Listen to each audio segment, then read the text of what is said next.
So thank you for coming back, and it's a great pleasure to be here with my colleagues, chapter co-authors, and just the whole event in general. We're going to run this panel a little bit differently. So I'm going to introduce my panelists and co-author. So first, Hongfeng Liu is a co-author on the chapter number 5 in this report from the National Academies. And she is a computer scientist amongst the few computer scientists working at the Mayo Clinic. So she actually works with doctors. And then our panelists, Tina Hernandez-Boussard, who's a colleague of mine in the Department of Medicine, the Center for Biomedical Informatics Research, and Fei-Fei Li, who most of you would already know, Human-Centered Artificial Intelligence Institute is one of her doings, a very well-known computer scientist. And I'm glad to have them here with me. And the other thing I'm really proud of is I think I might have pulled off the only all-women's panel in this event. So, all right. So the way we're going to do this, I'll summarize our chapter very briefly.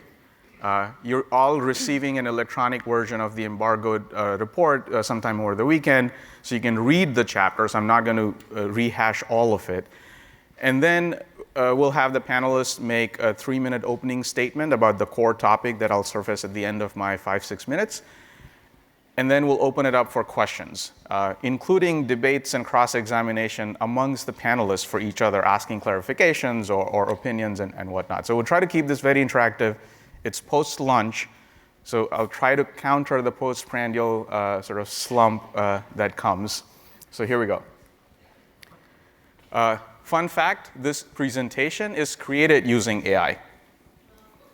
Hongfeng and I did a bunch of bullet points, vanilla PowerPoint, and then pressed one button in Microsoft AI Assistance to do my presentation, and you're seeing the thing as is. So, well, we did put in the names, but other than that. All right, so the chapter outline, when you get to it, there's an intro and illustrative use case where we talk about a 60-year-old Asian woman who has multiple comorbidities and then presents to the clinic with a set of symptoms, and we're supposed to make a decision about that. We use that as a grounding to talk about how should we develop the different kinds of models that might be used to improve her care. And then in the specifics of the model development, there's talk about how to think of utility, how to think about augmentation versus replacement or automation, the different learning approaches and so on. Spend a decent amount of time on how to validate, and then how do we educate an expectation management, which was referred to in the previous chapter as well, that when we crash in that trough, it's a softer landing in some fashion. The other construct that I want to plant in your head is this notion of a patient timeline. We use that as a foundation throughout the whole chapter, because in general speak, we say data. But what do we mean by that? We typically mean one of these different modalities that you can have for a patient. And on the top is a patient timeline, and then the gray dots are the different encounters a patient has. And then we have some portion of this timeline that is observed, and then we're supposed to make a prediction or a classification about something that will happen in what's called the event occurrence window on the slide. And then we have some lead time, which is our opportunity to do something. And those notions matter a whole lot more than the raw PPV or accuracy or whatnot of your model. So we use that as a framing a construct in our chapter. And then we describe this case, and then we zoom out to this table where we're talking about the kinds of things you do with algorithms, and I'm not using the word AI. We classify, we predict, or we recommend treatments. Diagnose, prognose, treat. And then we can do these activities for various stakeholders in the healthcare ecosystem. And we outline just 3 in this little table, the patients and their caregivers, providers, and the payers. And depending on which lens you look at, you would view each task slightly differently. The lead time you would want will change. The data that you have at your disposal in the observation window will change. and the event occurrence window that you care about will change. So it's quite helpful to think of this as a little grid, and you can obviously have multiple stakeholders and more columns, but each particular task, each stakeholder will view differently, sort of the key point. And then another central theme is that what we do with AI or algorithms and how we evaluate them should be guided a lot by the actions we take. These are the actions that happen in that lead time that I just showed you. And what will the downstream action be? And who's the target user? And what are the mechanics of executing on that action? And do we have the capacity?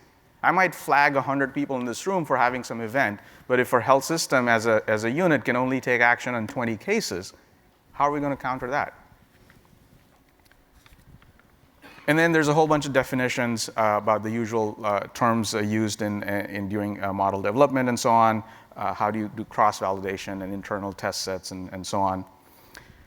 And then we close the chapter with the key considerations, establishing utility. The one bullet point version is how would we act on the output of the model, the choice of the model and how it's affected by the use case, the data quality issues, the stakeholder education, and expectation management. So for the panel, what I've decided or have convinced my colleagues to focus on is we've spent a lot of time talking about the algorithm, the model, and the biases and all of those issues around that. And we've mentioned data many times during the conversation. So if all the recommendations in this NAM report are followed, or let's say in chapter 5 are followed, just for scoping the conversation, and people set up their learning problem correctly, they test, train, and evaluate their models correctly, what else would we want to know about the data for us to decide whether to use or not use the output of that algorithm?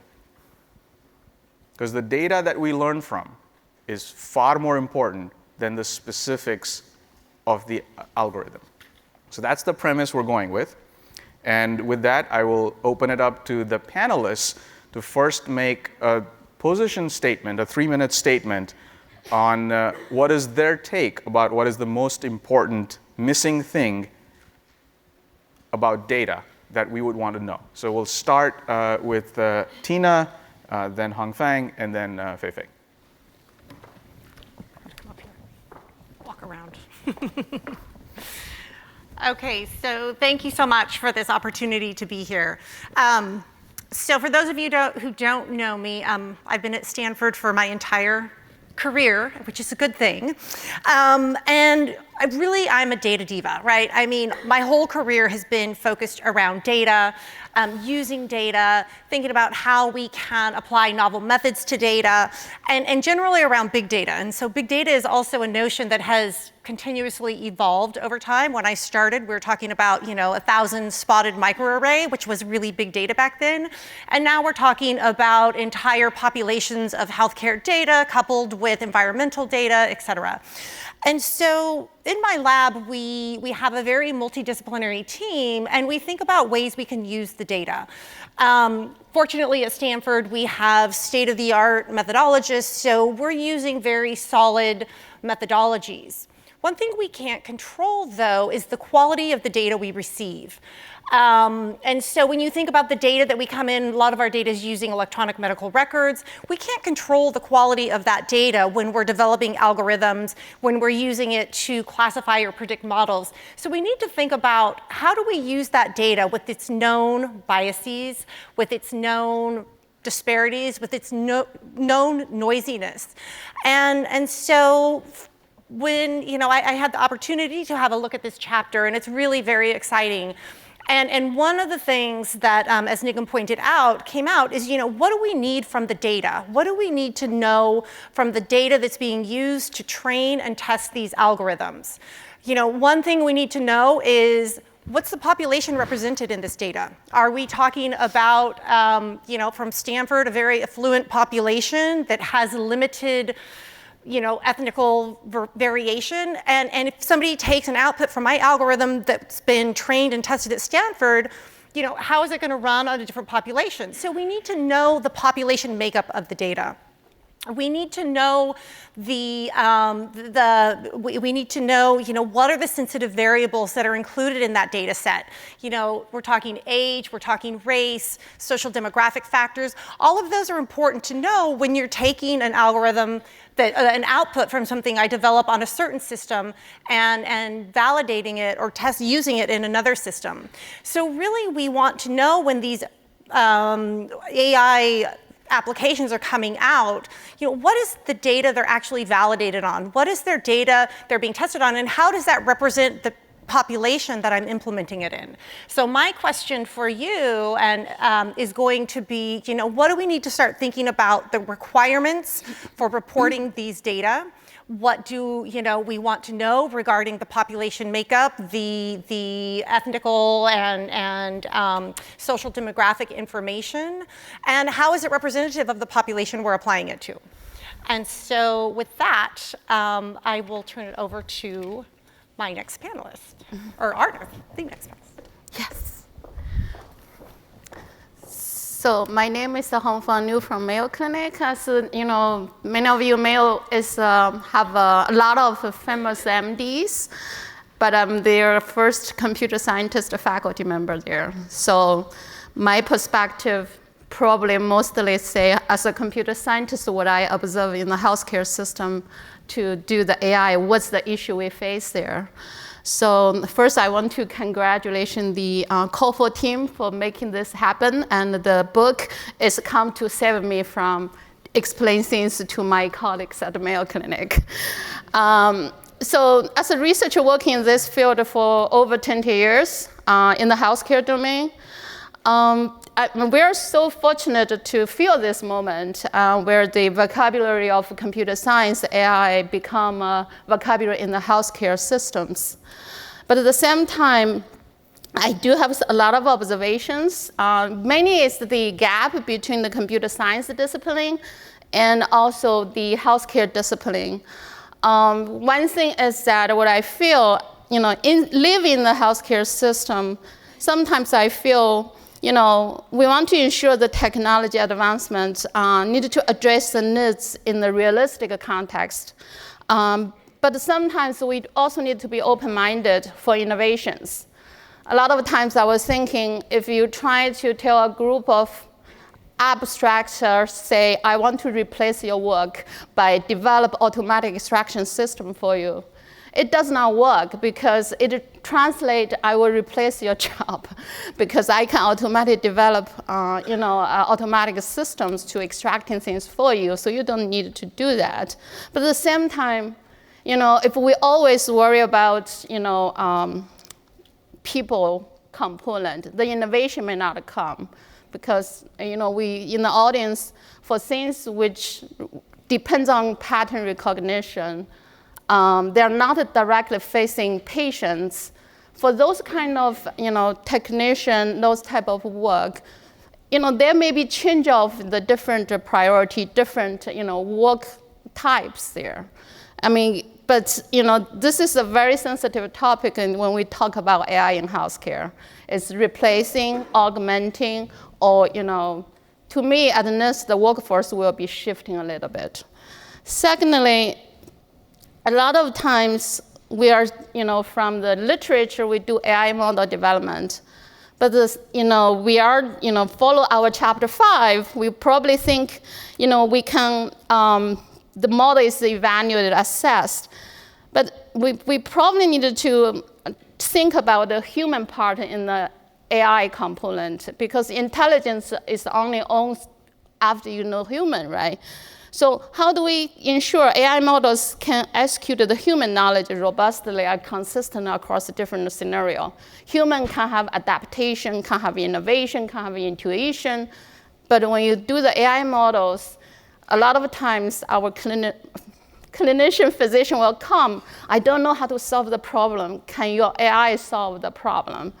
But this is, in reality, is that AI to me can only do when human can do very well task, do well. But if the human have a challenge to handle that task, AI may not be very helpful for you because we need to depends on data, depends on experience, connect data through our transactions and try to infer that.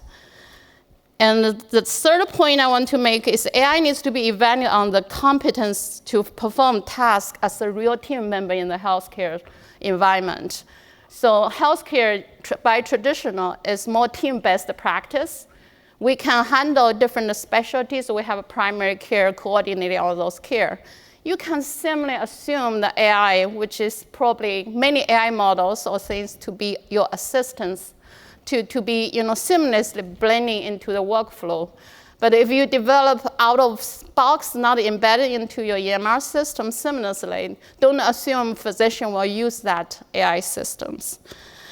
And so the fourth point, actually, I'm a computer scientist. I'm a first computer scientist there. I face a lot of challenges in team-based team science collaboration. First, the data ownership is the big issue. Who owns the data? Secondly, data sets. Generally, our collaborator will bring on data sets to us and say, oh, we have accumulated 50 years of data for you. But if you look at that data, majority of them, they don't really have definition what the data means, and also how their different hands go through that data. So there's definition shifts and the data connection shifts in the process. And also the point is that I always hear we want to train medical doctors to have the ability to do AI model or to understand the data. But at the same time, I would truly think, there are different personalities associated with those two disciplines. One is the human-centered discipline, one is data-centered discipline, technology discipline. And we did an interesting experiment in our institution. We noticed 46% of the healthcare providers, they have the personality as, blue personality, which is the people-centric. If you check my division, my team, we have 50% are which called data person. They have different personalities. So come back to the other point is, who has the say, experts-based system and data-based system. Based on the data, we see something, and based on the expert, the physicians, who has the right answer. So this come to my open question for you guys. What's the ground truth in healthcare data? I give you a story, and then you can think about it. So one of my colleagues published a paper talk about the patients who come to Mayo Clinic for referral get a second opinion. So they manually child review about 120 cases which referral to our practice. Among those, 80% of them change their original diagnosis. So I do want to put the question, is it because Mayo Clinic is the gold standard, or is it because, the healthcare data is alone? Because how do you know the change of the diagnosis is the right diagnosis, right?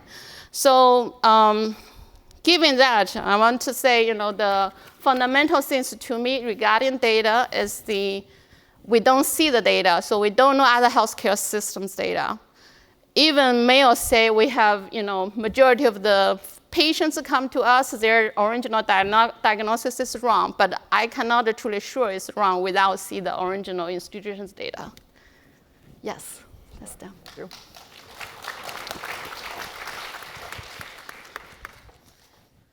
Hi, thank you, Nigam, for inviting me to this panel. My name is Fei-Fei Li. I'm a computer scientist and an AI researcher. And for the past 8 years, I've been collaborating with Stanford Medical School, mostly Professor Arnie Milstein, on a particular kind of AI and healthcare research looking at human behavior, clinician behavior, and patient behavior in health critical setting. Well, Nigam wants us to talk about data and what it means. So I try to just keep it simple, that my central thesis that I invite you to consider is that data is critical in every step of the machine learning pipeline. It's not just a bunch of digital bytes and pixels. We need to understand every detail of the data in order to develop the machine learning pipeline well for our purpose. So what is a machine learning pipeline? Machine learning pipeline can roughly be described as a computer system that takes in data and use a certain algorithm to train with the data, and then we evaluate the algorithm with another set of data and deploy that algorithm for real world or for applications. So if we think in that steps, the first step is preparing the data.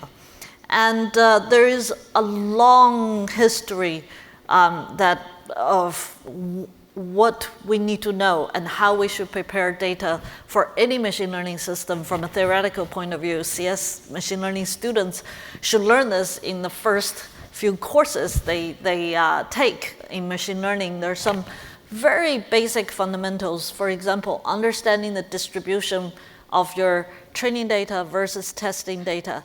That's a critical factor in downstream selecting or development of your algorithms. Understanding the nature of your data. Tina mentioned, is your data, does it have clean label? Where does it come from? Is partially labeled, or what nature that label is? This, again, will have a profound downstream impact to your algorithm. And nowadays, we also put a lot of emphasis on data ethics. Is your data fair? Where does the source come from? Where is the innate bias in the data? What about respecting privacy? In my case, in our research, we have to worry about, is there faces, unintended faces, or people's identity included in any data? These are all important concerns from the get-go. Now, suppose you have done all that. The next step in the pipeline is developing the algorithm that is intended to do the actions you need, for example, classification or a recommendation or prediction. But this is critically linked to the data. Suppose that you have a very clean data set of very good labels, and you know that your training data of these labels looks similar to your testing data, meaning that if you have training data coming from Stanford Hospital, a certain patient population, and you know your test population also come from Stanford Hospital, then you're in a really good situation of applying some of the classic vanilla algorithms that is assumed to be built for this kind of situation. But more and more, especially in healthcare application, we don't have that luxury. We tend to have, especially in situations you cannot even control where your data come from, then you really need to know what's the discrepancy between your training data and your testing data or your application case, and understand the difference so that you can develop the right algorithm. For example, if you have training data coming from a specific population A, and that's abundant, and you get a lot of good data coming out of it, and you can predict, you think you can predict very well the different classes of diseases. Yet, you want to use that to apply to population B that is sparse, it's very different from population A. That discrepancy should help you or should inform you to decide on which kind of algorithm that you should use. The vanilla machine learning or deep learning algorithm might not be applicable here. So in the field of computer science, we're exploring very different avenues. We are looking at domain adaptation, transfer learning, long tail prediction or classification. These are just examples of new algorithms that are precisely looking at a problem like this. And I don't want to get into the details, but the point here is that it's critical that we understand the difference, the discrepancy between the training data and testing data so that we can have the right choice in developing the machine learning algorithm. Last but not the least, just in the testing case, I think it's, I hear from Hongfeng and my panelists, it's really important to know, even after you have the data and the algorithm prediction, how you use this result. What does this data inform you? And is it really a blind following of what the algorithm tells you, or use it in an augmentative way in clinical decision making or prediction? And this also needs to be decided based on what data we use and what the clinical situation is during the evaluation process. So I'll just stop here, but thank you.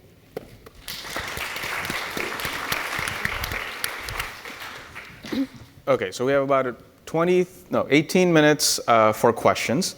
And just to warm up the conversation, I want you to remember the 3 points that we're trying to hit home, which is the high-level point is the title should be data in healthcare, the hope, the hype, the promise, and the peril.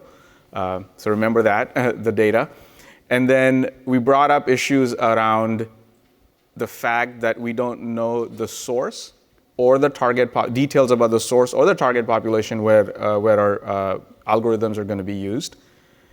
We use different languages, and it is unclear whether there's a shared repository or a benchmark that can be used to compare how our algorithms are doing.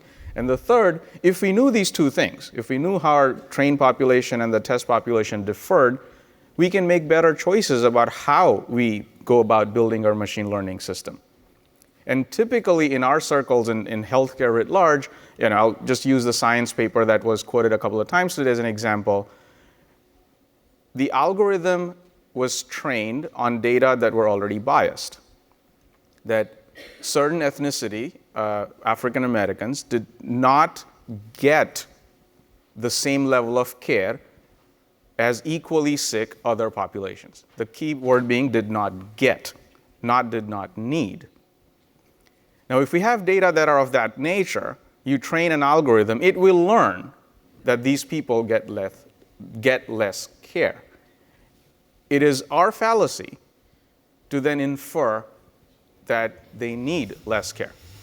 How could we have prevented something like this? The 3 things that have been brought up, all 3 are applicable.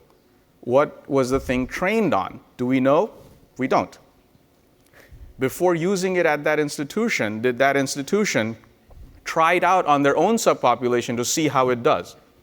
Probably not. Is there an independent reference set that you or I could have used to check that algorithm? There isn't. If we had done those 2 things, as Fei-Fei just mentioned, there are other kinds of algorithms that we could have used to adapt the model we want to learn to the real data on which we're going to use. And so I'm trying to tie this all together so that instead of just complaining about bias and issues in the data, we can start talking about solutions. What should we report about the data?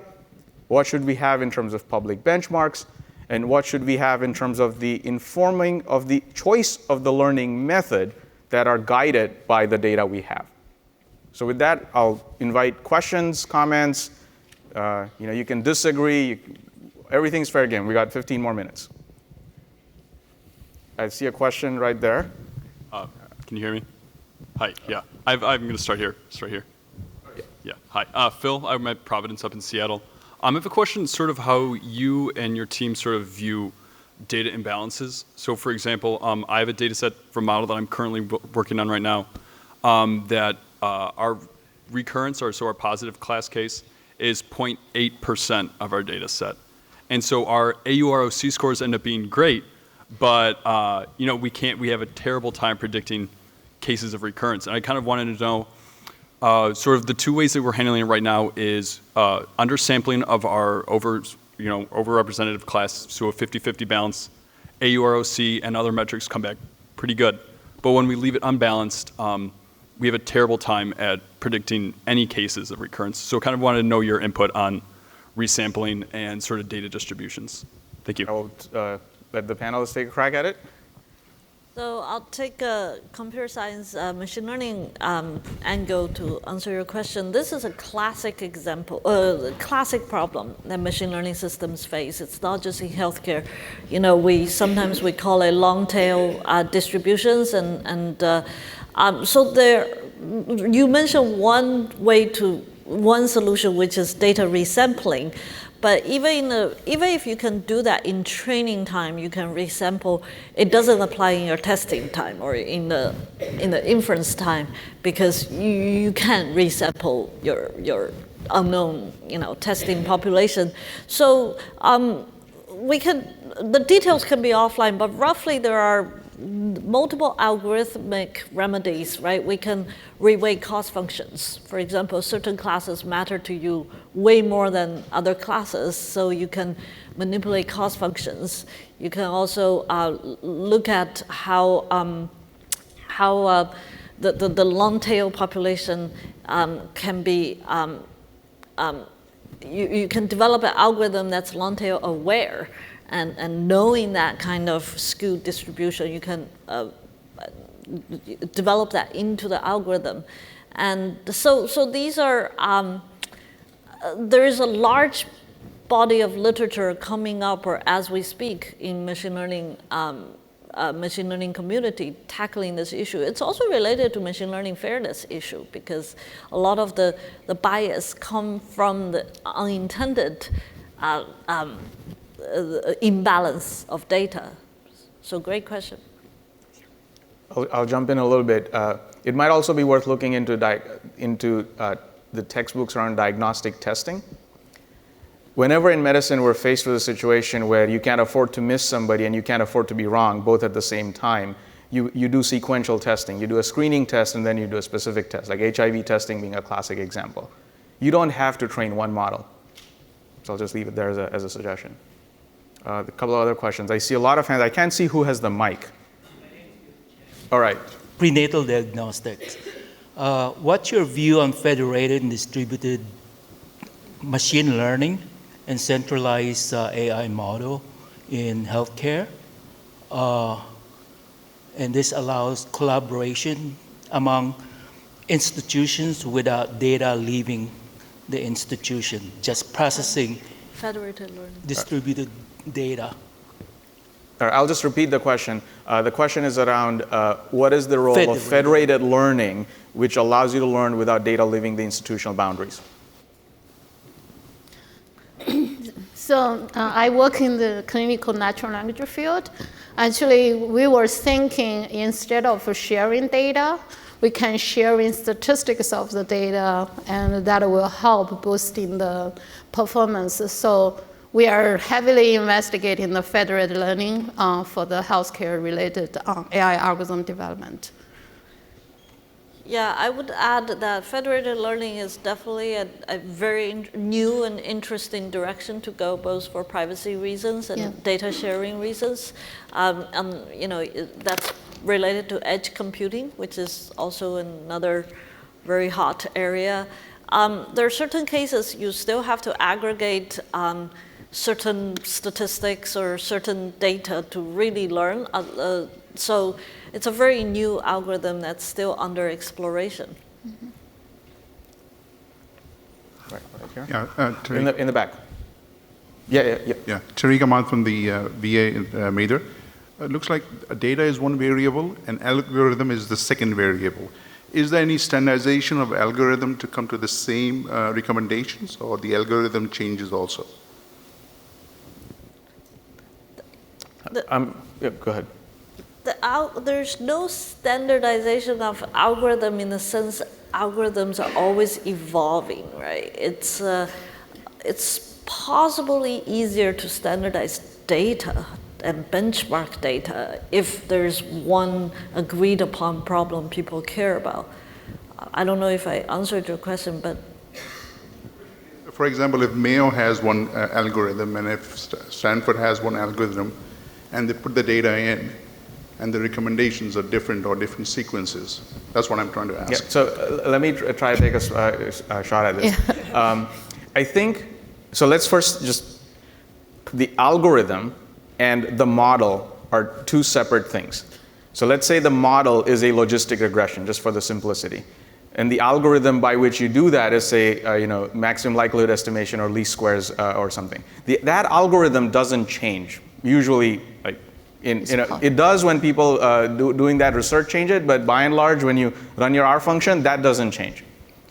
Your regression model changes in the sense that the weights and the features it's going to use differs based on what data that you fed it. And so if you trained it on Stanford data versus Mayo data, you get a different model. It's not a different algorithm. Now the model's output will be different, as in it'll output a different probability for a certain risk of me, whether I use the Stanford data versus the Mayo data. There are lots of techniques in computer science to handle this situation, this particular situation. So if that is the question, I don't know how much we can dive into it now. If the panelists, anyone's willing to take a 60-second shot at it. I have to say, even the terminology model versus algorithm is a little bit contentious. Needs careful defining, right? So probably not 60 seconds. All right, so we'll pass then. Yeah, so in healthcare, you cannot compare the data from human to a machine or aircraft, because humans are very complex in nature. So even if you ask a diagnosis for 3 physicians, they will give you 3 different diagnoses. How can you deal with this situation? And also, the physician will train not to trust the data. They just need to use their data from every input, not only for the images, but also from blood tests, clinical exam. So how AI could be trained to deal with this situation? Label noise. Yeah. So I think the clinician, to trust the data, we need to know what the data are. And right now, I think there's a big gap in reporting what these data are coming from, what's the data source. Is all of my data coming from Mayo? Is it coming from a rural healthcare? We don't have that information. It's not reported enough that we can really know the source of data. So of course we can't trust it if we don't know the source. So I think the more we focus on developing standards for reporting where the data is coming from, what the models are being trained on, what they're being tested on, we can have more confidence in how they apply to our particular population. There is also another line of work on trust, especially machine learning trust, is developing explainable models. Because right now, lots of machine learning, especially deep learning models, are black box. You don't know why it says it's 90% A, not B. So there's huge effort on model explainability in addition to everything Tina said. Mm-hmm. Yeah, I'm going to ask the people with the microphones to share some in the front as well. This is an opposite kind of bias going on right now, that we have all the microphones in the back. And I know Peter had his hand up first, so I'm going to go there. Maybe I'll use my outside voice so you guys can hear me. Well, yeah, thank you. My question was, each of you, I think, to some extent have touched on some of the elements of the teams that are going to be necessary to do this work. And we certainly think about this in the informatics domain. It was even alluded to earlier, some of the luminaries in our field that sort of started us going here. But there are relatively few of us who sort of nimbly traverse the computer science domain and the health domain with equal expertise. And it requires a very, very large workforce. So I don't know if it's also going to be addressed in subsequent panels, but since you brought it up, can you all speak to how you think about looking to the future of what needs to happen here in terms of development and validation, and how you think about the different kinds of experts and how they should be ideally working together to achieve these aims? So I'll go ahead and start. So you're absolutely right. It really is a multidisciplinary team. I mean, a computer scientist can create the most beautiful visualization tools, algorithms, but it means nothing if it has no clinical impact, no clinical implication. So it's really a conversation between those two. to begin with, but it's also the epidemiologist who needs to think about, what are your outcomes, what are your cases, what are your controls. It's the, population health scientist or policymaker who's thinking about what are the implications when you employ these algorithms. So it's a very broad range of multidisciplinary colleagues, and I think that's the only way to move forward. And each team is going to be unique depending on the question you're asking, but it definitely is not a siloed effort. Right, yep, over there. Can I just say one thing? Yeah, sure. Wearing my hat as co-director of HAI, which partially sponsored this event, I cannot agree more. I think the future has to be interdisciplinary collaboration between computer scientists, clinicians, healthcare, scholars, as well as legal scholars, ethicists, economists. This is, at Stanford, at least in my lab, this is how we're collaborating right now. So my name is Natalie Shields from United Health Group R&D, and my question is, I think, growing that team that you guys are talking about. So what about how do you marry with the data? How do you also build in mathematical models, physical models, biological models, and get that information that we've studied and how to marry that with also data and deep learning?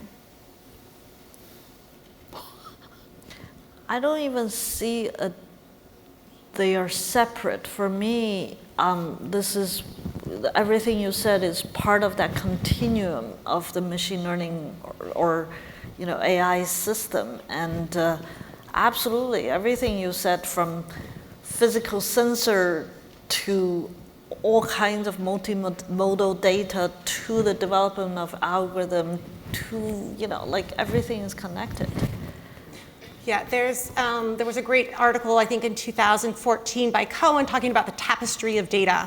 And it's really, it's the biological data, the environmental data, the educational system data, all pulled in together to make the appropriate, models and think about the outcomes. So I can comment a little bit, because I think at the beginning we say the clinical data, clinical healthcare only contribute about 20 to 30% of the human health. The many other data we currently do not capture. So one of the things I actually keep thinking, how can we proactively gathering data, which we don't really have before, so we can leverage a lot of data science, data approach to incorporate those variables into our AI development. Right. Question over there. Hi, Roham Zamanian, pulmonologist here at Stanford, working in rare disease, pulmonary vascular diseases. I wanted to ask about this term heterogeneity. So I read that heterogeneity and AI machine learning thrives on heterogeneity of data sets. But also there is a conversation here about definition shifts, and what I might call a rare disease may not be what my colleagues in Mayo Clinic would call a rare disease. And so therefore we're maybe biasing or incorrectly labeling data sets. So that's also a heterogeneity. Can you take a moment to describe the differences on that terminology? Because that heterogeneity doesn't sound good to me. Heterogeneity in the labeling, and et cetera. And so I think it all comes down to how you're reporting that, right? So whether I label my rare disease as a rare disease or not, it's irrelevant. What matters is the clarity that I tell you what I'm labeling, right? And so you can make your own decisions about whether this is a correct label or not, but my algorithm is going to predict what I'm saying my label is. And so again, I think it's about transparency in what these labels are, transparency in what we're trying to predict. A lot of times we're not even really clear about what actually is trying to be predicted by this model. Is it mortality? Is it palliative care? Are they the same thing? So really clarity in that outcome and the labeled data, I think, is clear or is necessary. Yeah, I also want to comment on that. Heterogeneity, we face a lot here, even in team-based healthcare system.